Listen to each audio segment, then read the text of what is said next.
السلام عليكم ورحمة الله وبركاته. إن الحمد لله نحمده ونستعينه ونعوذ بالله من شرور أنفسنا ومن سيئات أعمالنا. من يهده الله فلا مضل له ومن يضلله فلا هادي له. أشهد أن لا إله إلا الله وحده لا شريك له وأشهد أن محمدا عبده ورسوله أما بعد. أعوذ بالله من الشيطان الرجيم. بسم الله الرحمن الرحيم. يا أيها الناس اتقوا ربكم الذي خلقكم من نفس واحدة وخلق منها زوجها وبث منهما رجالا كثيرا ونساء واتقوا الله الذي تساءلون به والأرحام إن الله كان عليكم رقيبا. يا أيها الذين آمنوا اتقوا الله وقولوا قولا سديدا يصلح لكم أعمالكم ويغفر لكم ذنوبكم ومن يطع الله ورسوله فقد فاز فوزا عظيما.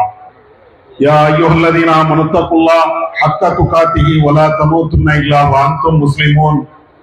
اللهم صل على محمد وعلى آل محمد كما صليت على إبراهيم وعلى آل إبراهيم إنك حميد مجيد. اللهم بارك على محمد وعلى آل محمد كما باركت على إبراهيم وعلى آل إبراهيم إنك حميد مجيد. கண்ணியம் நிறைந்த எல்லாம் வல்ல ஏக இறைவனின் நல்லடியார்களே, அல்லாஹ்வின் பேரருளால் ஈதுல் ஃபித்ர் என்று சொல்லப்படுகின்ற நோன்பு பெருநாள் தொழுகையை இறைவனும் இறை தூதரும் காட்டிய வழியின் பிரகாரம் வணங்கிவிட்டு நாம் எல்லாம் அவனுடைய அருளை எதிர்பார்த்த வண்ணம் இங்கே அமர்ந்திருக்கிறோம். இந்த நல்ல சந்தர்ப்பத்திலே ஏக இறைவனுடைய அன்பும் கருணையும் அவனுடைய நேரான வழியையும் நம் அனைவர்கள் மீதும் உண்டாகட்டுமாக என்ற பிரார்த்தனையோடு என்னுடைய இந்த உரையை நான் ஆரம்பம் செய்கிறேன். அன்பு மிகுந்த சகோதரர்களே, இன்றைய தினம் என்பது ஏற்கனவே நாம் ஒரு மாத காலம் நோன்பு நோற்றனுடைய முடிவு தினம். இந்த ஒரு மாத காலம் என்பது இறைவனுக்காக நாம் மிகப்பெரிய தியாகத்தை எல்லாம் செய்திருப்போம். இன்னும் சொல்ல வேண்டும் என்றால், இந்த ஒரு மாத காலம் என்பது நம்மிடத்திலே இறையச்சம் என்பது வெளிப்படக்கூடிய ஒரு மாதமாக இருந்தது. அல்லாஹ் தன்னுடைய திருமறை குர்ஆனிலே சொல்லி தந்ததை போன்று நம்முடைய வணக்க வழிபாடுகளை அமைத்திருப்போம். இந்த நோன்பு என்பது முழுக்க முழுக்க இறையச்சத்தை மையமாக அடிப்படையாக கொண்டு இறைவன் கடமையாக ஆக்கியிருக்கிறார். அல்லாஹ் தன்னுடைய திருமறை குர்ஆனிலே சொல்கின்ற பொழுது, குத்திப அலைக்குமுஸ் ஸியாம் கமா குத்திப அலல்லதீன மின் கப்லிக்கும் லஅல்லக்கும் தத்தகூன். நம்பிக்கை கொண்டவர்களே, உங்கள் மீது நோன்பு கடமையாக ஆக்கப்பட்டு இருக்கிறது. இதற்கு முன்னால் வாழ்ந்த சமுதாயத்திற்கும் நோன்பு விதியாக கடமையாக ஆக்கப்பட்டது. இதற்கெல்லாம் என்ன காரணம்? நீங்கள் பசியோடு இருக்க வேண்டும், தாகத்தோடு இருக்க வேண்டும். இன்ன பிற மக்கள் வறுமையை எப்படி சுவைக்கிறார்களோ அந்த வறுமையினுடைய நிலையை நீங்கள் தெரிந்து கொள்ள வேண்டும் என்பதா அதனுடைய அர்த்தம்? அதுவல்ல. வறுமையை தெரிய வேண்டும் என்பதற்காக இந்த நோன்பை நாம் கடமையாக ஆக்கவில்லை. அதே நேரத்திலே இறையச்சம், ஏக இறைவனை பயந்து நடக்கக்கூடிய அந்த தக்குவா என்று சொல்லப்படுகின்ற அந்த இறையச்சம் வளர வேண்டும். நோம்பினுடைய அடிப்படை காரணம் அதுதான். அதனாலதான் நாம் நோன்பு நோற்றிருக்கக்கூடிய அந்த நேரத்திலே இந்த இறையச்சத்தை பல்வேறு கட்டங்களிலே வெளிப்படுத்தி இருப்போம். நாம் சம்பாதித்த, நாம் தயார் செய்திருக்கக்கூடிய அந்த உணவு நம் முன்னால் இருக்கும். நாம் நினைத்தால் சாப்பிடலாம், நாம் நினைத்தால் அந்த நீரை பருகலாம். யாரும் கேட்டுவிட முடியாது. யாரும் தடுக்க முடியாது. இருந்தாலும் நம் முன்னால் இருக்கக்கூடிய அந்த உணவை, நம் முன்னால் இருக்கக்கூடிய அந்த குளிர்பானங்களை அல்லது இது போன்ற உயர்தரமான உணவுகளை என்ன நிலையா இருந்தாலும் சாப்பிடாமல் மறுத்து கொண்டே இருந்தோம். ஏன் அல்லாஹ் சாப்பிடக்கூடாது என்று சொன்னார். இறைவன் பகல் நேரத்திலே நீங்கள் உண்ணக்கூடாது, பருகக்கூடாது, உங்களுடைய மனைவியோடு சேரக்கூடாது என்று இந்த நோம்பினுடைய வெளிப்பாடாக இறைவன் சொன்னதின் காரணத்தினால அவ்வளவு கட்டுப்பாடாக இருந்தோம். இறைவன் சொல்லிவிட்டான் என்பதற்காக எனக்கு உணவு தேவையில்லை, பகல் நேரத்தில் நான் சாப்பிட மாட்டேன், இறைவன் சொல்லிவிட்டான் என்பதற்காக என்னிடத்தில் குடிபானங்கள் இருந்தால் நான் குடிக்க மாட்டேன் என்ற அந்த இறையச்சத்தை வெளிப்படுத்தினோம். இந்த இறையச்சம் என்பது இந்த நோம்புடைய காலத்திற்கு மாத்திரம்தானா அல்லது நம்முடைய வருங்காலத்தில் நம்முடைய ஒவ்வொரு நிமிடத்திலையும் கடைபிடிக்க வேண்டிய ஒரு நிலையா? திருமறை குர்ஆனிலே இந்த நோம்பை அல்லாஹ் எப்படி கடமையாக ஆக்கினானோ அதே போன்று இறையச்சத்தையும் நமக்கு கடமையாக ஆக்கியிருக்கிறான். அல்லாஹ் தன்னுடைய திருமறையிலே சொல்கிறான், வலகத் வஸைனல்லதீன ஊத்துல் கிதாப மின் கப்லிக்கும் வ இய்யாக்கும் அனித்தகுல்லாஹ். மனிதர்களே தெரிந்து கொள்ளுங்கள், உங்களுக்கு முன் வாழ்ந்த சமுதாயத்தவர்களுக்கும் வேதம் கொடுக்கப்பட்டவர்களுக்கும் ஏக இறைவனை நீங்கள் அஞ்சிக் கொண்டே இருக்க வேண்டும், தக்குவாதாரியாக வாழ்ந்து கொண்டே இருக்க வேண்டும் என்று நாம் உங்களுக்கு மீண்டும் மீண்டும் வலியுறுத்தி சொல்லிக் கொண்டே இருக்கிறோம். இறைவன் இந்த இறையச்சத்தை நமக்கு மாத்திரம் சொல்லல, ஆதம் நபியுடைய காலத்தில் இருந்து இறுதி மனிதன் வருகின்ற வரை எல்லா மனிதர்களுமே இறையச்சத்தை கடைபிடிக்க வேண்டும், தக்குவாவை கடைபிடிக்க வேண்டும்.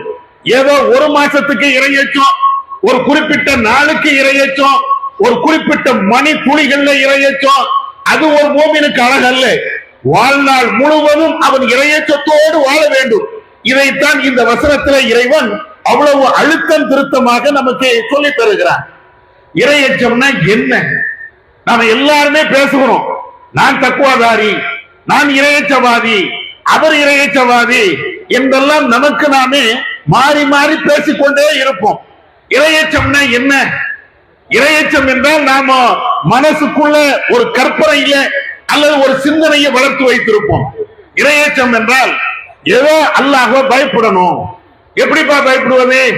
ஒரு பாம்பு வந்தால் பயப்படுவோம், ஒரு தேள் வந்தால் பயப்படுவோமா இல்லையா? அல்லது நம்மை அடிக்கக்கூடிய அல்லது நம்மை வீழ்த்தக்கூடிய வேறு ஏதாவது ஒரு சக்தி வந்தால் அதை பார்த்தால் பயப்படுவோமே, இத மாதிரியா? அது மாதிரி அல்ல. அப்படி என்றால் ஒரு பாம்பை பயப்படுவது போன்று, ஒரு தேளை பயப்படுவது போன்று இறைவனை பயப்பட வேண்டும் என்றால் இறைவன் நமக்கு முன்னால் வந்து நிக்கணும். அப்படின்னா தான் அந்த பயம் வரும். பாம்பு இல்லாத நேரத்துல பாம்பை பார்த்து யாரும் பயப்பட மாட்டோம். ஒரு நாய் இல்லாத நேரத்துல நாயை பார்த்து யாரும் பயப்பட மாட்டோம். எப்ப பயப்படுவோம்? நாய் கடிக்க வருது, பாம்பு நம்மை கொத்த வருகிறது, அல்லது ஒரு சிங்கம் நம்மளை விரட்டுகிறது, அதை கண்முன்னால பார்க்கிறோம். அப்படி பார்க்கின்ற அந்த நேரத்தில் தான் பயம் நமக்கு வரும். இதே மாதிரியே அல்லாஹ்வை பயப்படுறோம். அப்படித்தான் பயப்பட வேண்டும் என்றால் அதுதான் இறையச்சம் வேண்டும். இறையச்சம் என்றால் அதனுடைய விளைவு எப்படி இருக்கணும்? ரஹ்மான் வரணும், நம்ம கண்ணு முன்னால வந்து நிக்கணும். எப்ப நீ தொழுதியா? தொழவில்லை என்றால் உனக்கு உணவு இல்லை அப்படின்னு ஒரு கட்டளை போடணும். நீ நோன்பு வைக்கலையா? உனக்கு எந்த ஆரோக்கியத்தையும் தர மாட்டேன் அப்படின்னு அல்லாஹ் அங்கே சொல்லணும். இப்படியா அல்லாஹ் நேரடியா வந்து பேச போறானா? ஒரு காலத்தில் நேரடியா வர மாட்டான். இறைவனை இந்த உலகத்தில் நம்மால பார்க்க முடியாது. இறைவன் அவ்வளவு தெளிவாக சொல்லி காட்டி விட்டான். எனவே ஒரு பாம்பை பயப்படுவதை போன்று, இன்ன பிற உயிரினங்களை பயப்படுவது போன்று இறைவனை அந்த பயத்தோடு ஒப்பிட முடியாது. அப்படி என்றால் இறையச்சம் என்றால் என்ன? அல்லாஹ்வை பயப்பட வேண்டும், இறைவனோடு நாம அவனுடைய சிந்தனையை வளர்த்துக் கொள்ள வேண்டும் அப்படின்னு அதனுடைய அர்த்தம் தான் என்ன? சிம்பிளான அர்த்தம் தான். இறைவனை பயப்படுகிறோம் என்றால் இறைவனை பார்க்க இயலாது, ஆனால் பார்க்கக்கூடிய ஒரு நாள் வரும். அது எந்த நாள்? நம்ம எல்லாத்தையும் ஒரு நாள்ல இறைவன் ஒன்று திரட்டுவான. இப்ப இங்க திரண்டு இருக்கிறோம், இது குறிப்பிட்ட ஊரு, குறிப்பிட்ட ஆட்கள் நம்ம சேர்ந்து இருக்கிறோம்.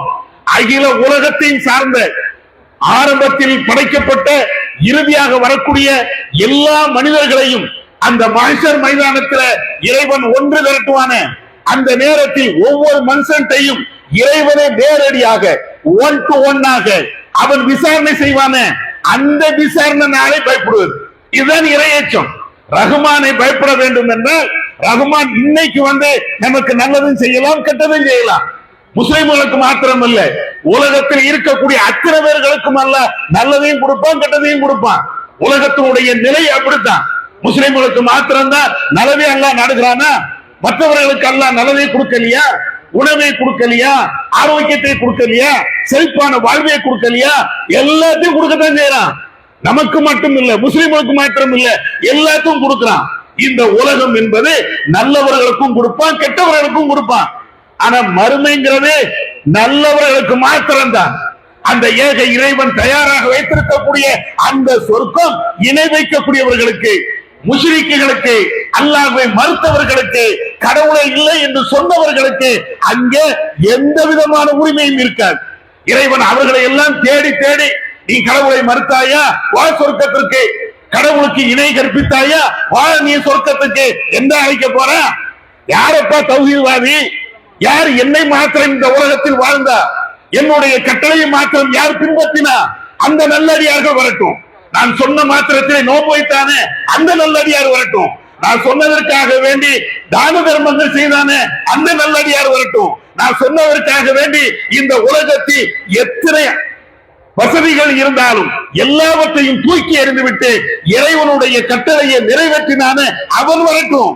அல்லாஹ் அல்லாஹ் என்று என்னை பயந்து வாழ்ந்தான அந்த அடியார்கள் எல்லாம் வரட்டும். இதுதான், இப்படிதான் மறுமையில பார்ப்பான். உலகத்துல நல்லவர்கள் கெட்டவர்கள் எல்லாத்துக்கும் அல்லாஹ் வாரி வாரி கொடுப்பான்.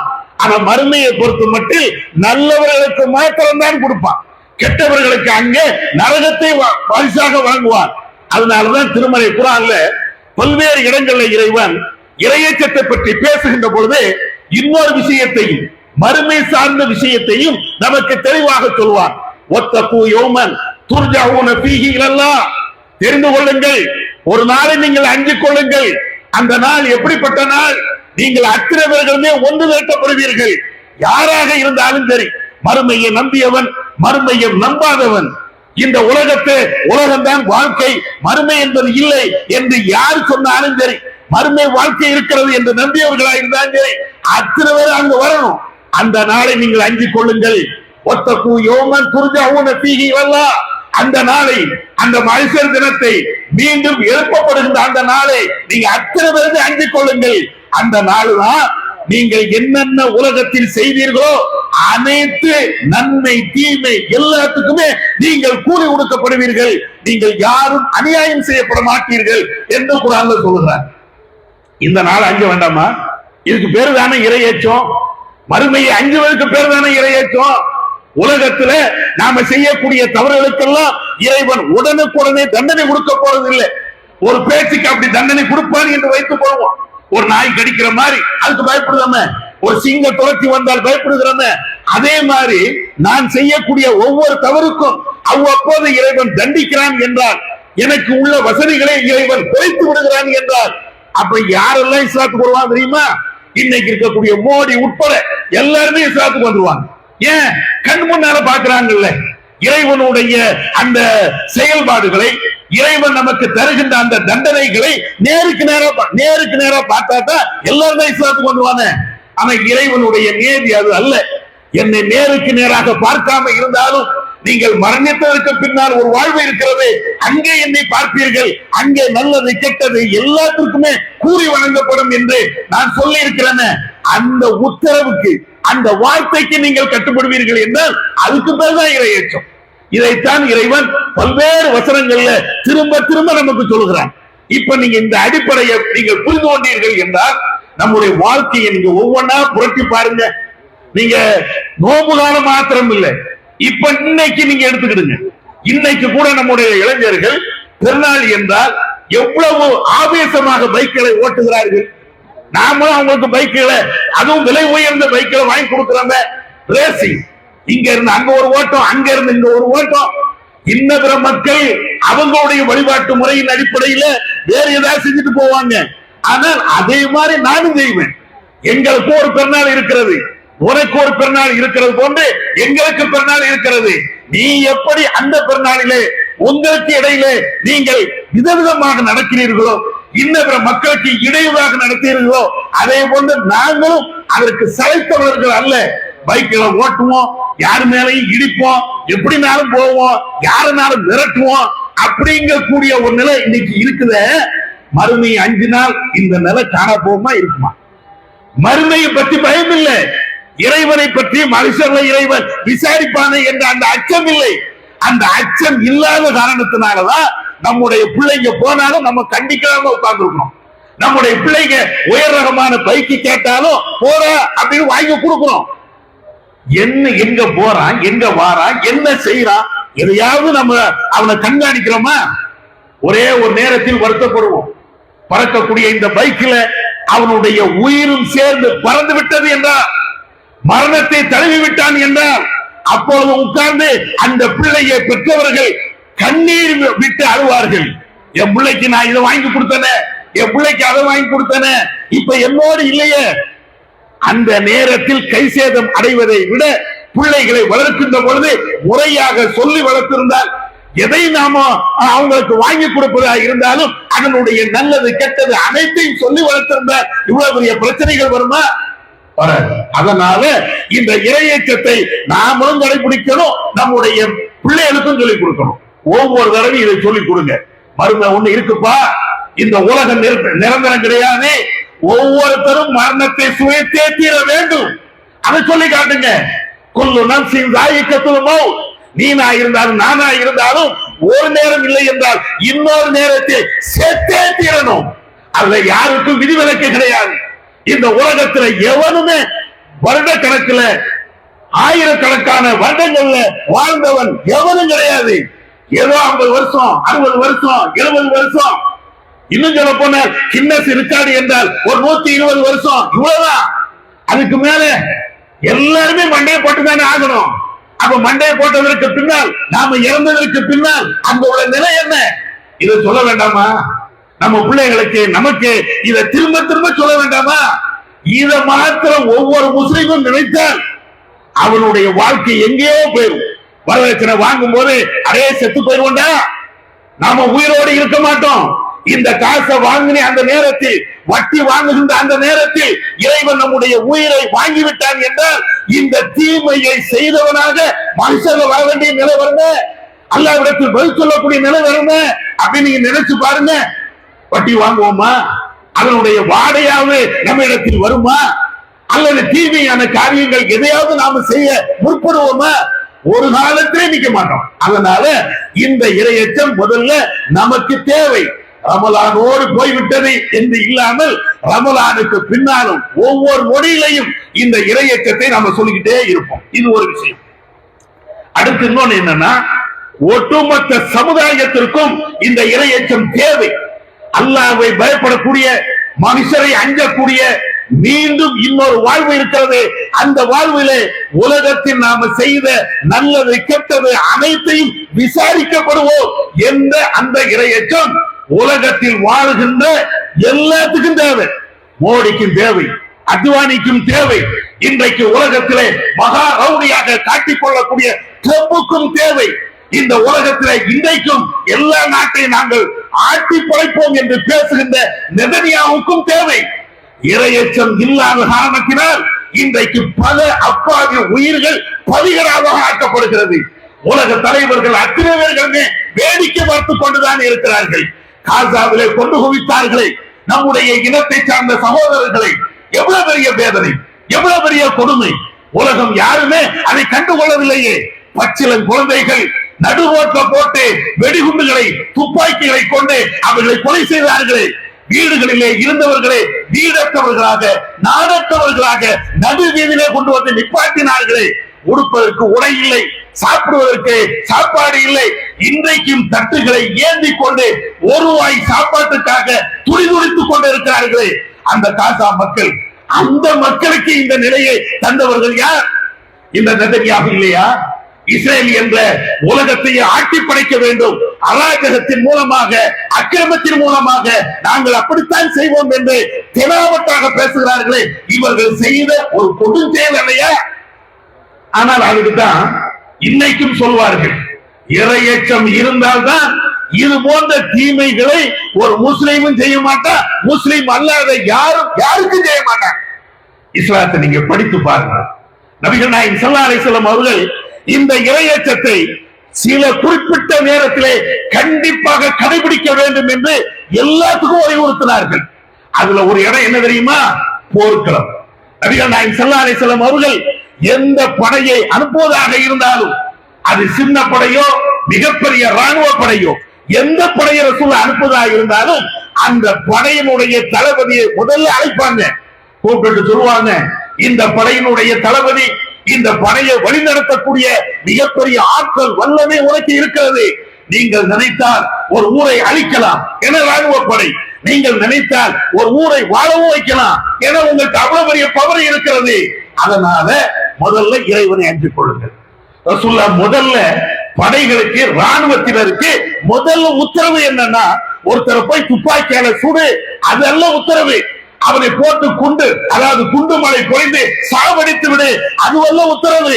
நீ குண்டை பொழிவதற்கு முன்னால், ராக்கெட்டுகளை ஏவுவதற்கு முன்னால், அல்லது ட்ரோன்களை அனுப்புவதற்கு முன்னால் அல்லாஹ்வை பயந்துக்கிறான்.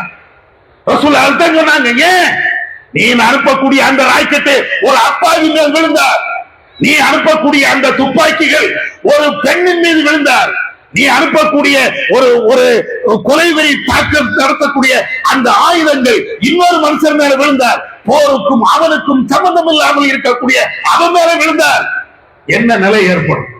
ரசூலுல்லாஹ் போர்க்களத்துக்கு போகும்போது ஆயுதங்களை தூக்கிட்டு போ, நீ கண்டுதுண்டமாக வெட்டு, எதனாலும் செய்ய, அப்படிதான் சொல்லணும். ஆனால் ரசூலுல்லாஹ் அதுக்கெல்லாம் மாற்றமாக ஒரு நாட்டை, அங்கே நடக்கக்கூடிய அராஜகத்தை, நம்மை எதிர்த்து போர் வரக்கூடிய அந்த ராணுவ எதிரி ராணுவத்தை அடிப்பதற்கு முன்னால் முதல்ல இறையச்சத்தை நீ கடைபிடிச்சுக்க. இறையச்சம் தான் வேணும். ஏன்னா இன்னைக்கு உலகத்துல எந்த நாட்டு ராணுவமாக எடுத்தாலும் அவங்களுக்கு இருக்கக்கூடிய பவர் வேற எங்கேயுமே இருக்காது. போலீஸுக்கு கூட அந்த பவர் இல்லை, தனிப்படைகளுக்கு அந்த பவர் இல்லை, ராணுவத்துக்கு அவ்வளவு ஒரு பவர்.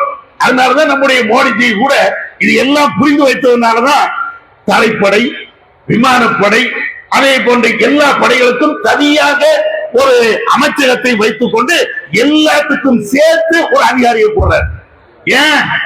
என்னைக்காவது இந்த ராணுவ வீரர்கள், இந்த முப்படை ஆட்கள் எங்கேயாவது கிளம்பிடக் கூடாது அப்படிங்கிறதுக்காக வேண்டி, தன்னுடைய கட்டுப்பாட்டில் இருக்க வேண்டும் என்பதற்காக வேண்டி அதற்கு வச்சிருக்காங்களா இல்லையா? என்ன காரணம்? ஒன்னே ஒண்ணுதான்.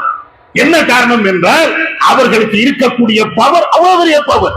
ஒரு நாடு இன்னொரு நாட்டுல படையெடுத்து போறாங்க அப்படின்னா துவம்சம் செய்ய முடியும். அவ்வளவு பெரிய ஆட்கள் இருக்கும் போது ரசூலுல்லாஹ் முதல்ல சொன்னது என்ன தெரியுமா?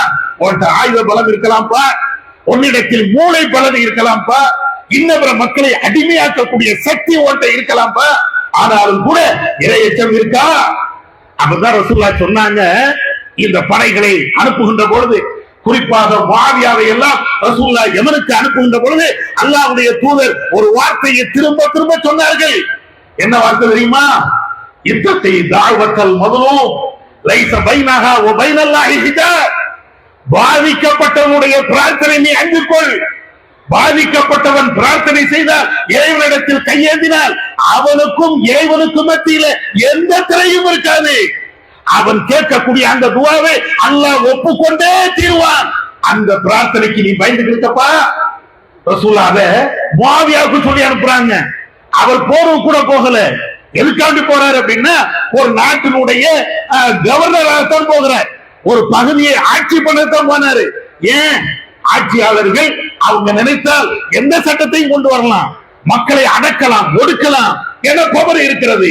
அவங்கள்ட்ட அவ்வளவு பெரிய சட்ட ஏற்றுகின்ற அதிகாரம் இருக்கிறது.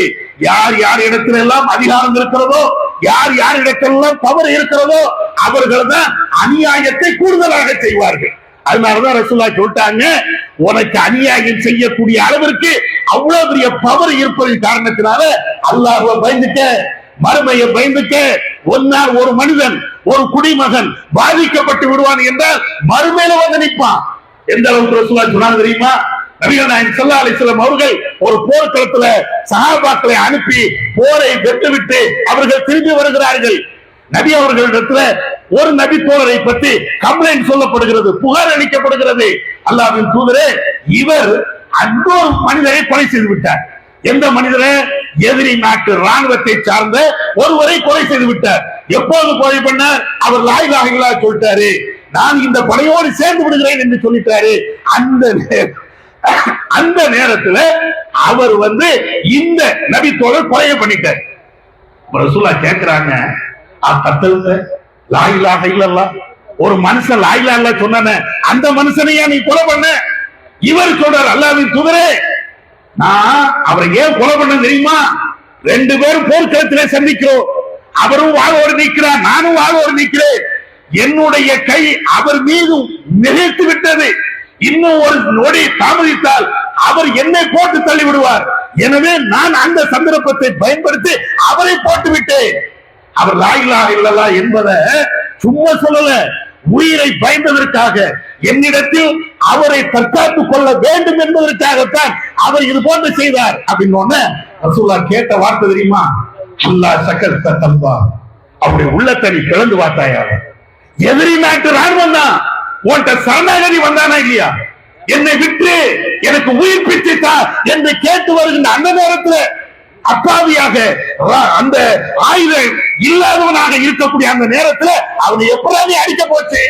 நாளை மறுமையிலே அந்த மனிதன் வந்து உனக்கு எதிராக சாட்சி சொன்னால் நீ என்ன செய்வ?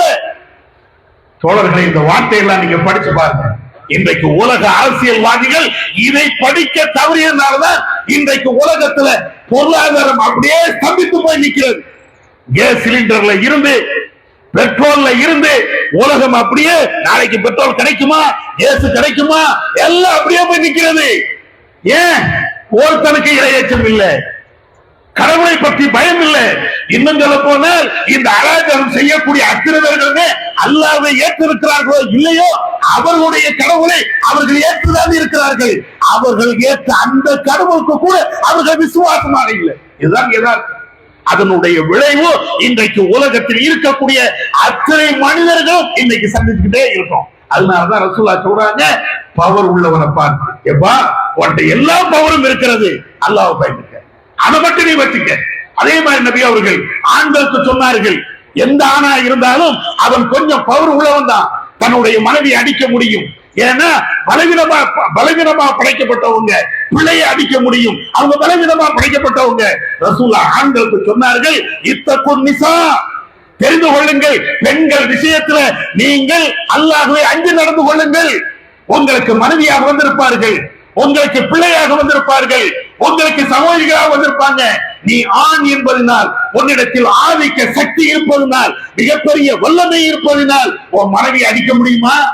அடிச்சிடாதப்பா, தேவையில்லாம அடிச்சிடாத, தேவையில்லாம திட்டிடாத, அல்லாஹ்வை பயந்துக்க. எங்க எல்லாம் மனிதனுக்கு கூடுதல் பவர் இருக்கிறதோ, ஆதிக்க சக்தி இருக்கிறதோ, அந்த இடத்தில எல்லாம் அல்லாஹ்வுடைய தூதர் இரையச்சம், மறுமையை பயந்துக்க. இதைத்தான் சொன்னாங்க. ஆட்சியாளருக்கு சொன்னாங்க, ராணுவத்துக்கு சொன்னாங்க, சராசரி குடிமக்களுக்கு சொன்னாங்க, பெண்களுக்கு சொன்னாங்க, எல்லாத்துக்கும் சொன்னாங்க. தவறு நடக்காம இருக்க வேண்டும் என்றால் மறுமை அச்சம் ஒன்றுதான் நம்முடைய தவறை திருத்தும். எனக்கு மேல் ஒருத்தன் இருக்கலாம், அவரை சந்திக்க போகிறேன் என்ற சிந்தனை இருந்தால்தான் இந்த உலகத்தில் நடக்கிற எல்லா தவறையும் முடிவுக்கு வர முடியும். இல்லை என்றால் எவ்வளவு பெரிய சட்டத்தை நீங்கள் கொண்டு வந்தாலும் அது ஏற்ற அவ்வளவுதான். நீங்க என்ன சட்டத்தை நீ கொண்டு வாங்க, தீண்டாமைக்கு எதிரான சட்டம், பெண்களுக்கு எதிராக ஒரு குற்றச்செயல் நடந்தால் போக்சோ சட்டம், என்னென்ன சட்டங்கள் இருக்கிறதோ எல்லாத்தையும் கொண்டு வந்தாங்க. சட்டங்கள் அனைத்தும் அது புத்தகத்தில் தூங்கி கொண்டுதான் இருக்கிறதே தவிர அது செயல்படவில்லை. இன்றைக்கும் உலக உள்ள ஒட்டுமொத்த மக்களுக்கும் சட்டத்தை கொண்டு வந்திருக்கிறாங்க. அந்த சட்டமும் காசாவுக்கு ஏதாவது பதில் சொல்லிச்சா, ஈரானுக்கு பதில் சொல்லிச்சா, கத்தருக்கு பதில் சொல்லிச்சா, அரபு நாடுகளுக்கு பதில் சொல்லிச்சா? இல்லை. அந்த சட்டங்கள் அனைத்தும் தூங்கி கொண்டுதான் இருக்கிறது, பேப்பர்ல எழுதப்பட்டுதான் இருக்கிறது. அகில உலக சட்டங்கள், இந்திய அரசியல் சாசன சட்டம் எல்லாமே பேப்பர்ல உறங்கி கொண்டுதான் இருக்கிறது. ஏன் தெரியுமா? இரையச்சம் இல்லை. நீங்க இரையச்சத்தோடு நீங்கள் வாழ்வதாக இருந்தால் எல்லாமே சரியாக நடக்கும். அதுதான் இஸ்லாம் நமக்கு எல்லா நேரத்திலையும் ஒரு பாடமாக சொல்லி தருகிறது. அந்த இரையச்சத்தை வளர்க்க வேண்டும் என்பதுதான் இந்த நோம்பினுடைய அடிப்படை. இந்த இரையச்சத்தை எல்லா நேரத்திலையும் நாம கடைபிடிப்போம். எல்லா நேரத்திலும் எந்தெந்த நேரங்கள் இருக்கிறதோ அல்லாஹ் ஒருத்தர் இருக்கிறான், மர்மம் ஒண்ணு இருக்கிறது, இறைவன் விசாரிப்பான். அந்த சிந்தனையை நாம எல்லா காலத்திலையும் கடைபிடிப்போம். அல்லாஹ் நம்ம அனைவர்களுக்கும் அருள் செய்வானாக. ஒரு சின்ன அறிவிப்பு, கண்டிப்பா துஆ செய்யுங்க. நமக்காக வேண்டியும், நம்முடைய குடும்பத்திற்காக, நம்முடைய ஜமாத்திற்காக, ஒட்டுமொத்த மக்களுக்காக, எல்லா மக்களும் நிம்மதியாக, எல்லா செல்வங்களையும் பெற்றவர்களாக ஆரோக்கியமாக வாழ்வதற்கு எல்லாத்துக்காகவும் துஆ செய்யுங்க. அதே போன்று பாதிக்கப்பட்ட மக்களுக்காக வேண்டியும் இந்த நேரத்தில் நீங்கள் பிரார்த்தனை செய்யுங்கள். அதே போன்று கலைந்து செல்வதற்கு முன்னால நிறைய தான தர்மங்கள் செய்யுங்க. அதே போன்று இன்றைய தினம் ஒரு பரக்கத்தான நாள். வீட்டுல போய் கேளிக்கைகள்ல ஈடுபடுவது அல்லது மார்க்கம் தடுத்த ஒரு விஷயத்தை செய்வது, இது எதுலையுமே ஈடுபட்டாங்க. அதிகமாக தக்பீர்கள் சொல்லிக் கொள்ளுங்கள். அதாவது கூட்டாக அல்ல, மனசுக்குள்ள நீங்க தக்பீர் சொல்லுங்க. இறைவன் அதன் மூலமாக நம்முடைய பாவத்தை மன்னிக்க கூடும், நமக்கு அருள் செய்யக்கூடும். வாஹிர் தஅவானா அல்ஹம்துலில்லாஹி ரப்பில் ஆலமீன்.